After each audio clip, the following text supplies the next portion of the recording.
எல்லாருக்கும் வணக்கங்க. ஜோதிஸ் கிச்சனில் இன்றைக்கி நம்ம பார்க்க போகிற ரெசிபி மரவள்ளி கிழங்கு வந்து தாளிச்சிக்கலாங்க. இது ரொம்ப நல்லது. சின்ன குழந்தைகளுக்கெல்லாம் வந்து சும்மா கூட உப்பு போட்டு வேக வச்சு கொடுக்கலாம்.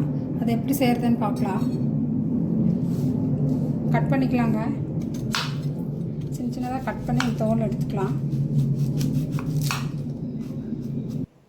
மரவள்ளி கிழங்கு கட் பண்ணியாச்சுங்க. கொஞ்சம் உப்பு போட்டுக்கலாம். இதை அப்படியே அடுப்பில் வச்சு வேக வச்சுக்கலாங்க. ஒரு 5 நிமிஷம் தான், அப்புறம் எடுத்துடலாம். மரவள்ளி கிழங்கு வெந்துருச்சுங்க. இன்னும் இதை தாளிச்சிக்கலாம்.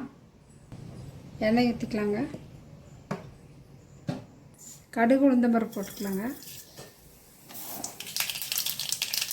கடலைப்பருப்பு போட்டுக்கலாங்க. வெங்காயம், பச்சை மிளகாய், கருவேப்பிலை போட்டு கொஞ்சமாக உப்பு போட்டுக்கலாம். வெங்காயம் நல்லா வதங்கிடுச்சுங்க. கிழங்கு போட்டுக்கலாம்.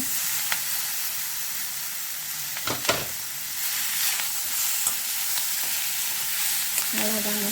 நல்லா டேஸ்ட்டாக இருக்கும். சாயந்தர நேரம் டீ ஸ்நாக்ஸ் மாதிரி வச்சுக்கலாம். இதே மாதிரி நீங்களும் செய்து பாருங்க. இந்த வீடியோ பிடிச்சிருந்தா ஜோதிஸ் கிச்சனுக்கு லைக் பண்ணுங்கள், ஷேர் பண்ணுங்கள், சப்ஸ்கிரைப் பண்ணுங்கள்.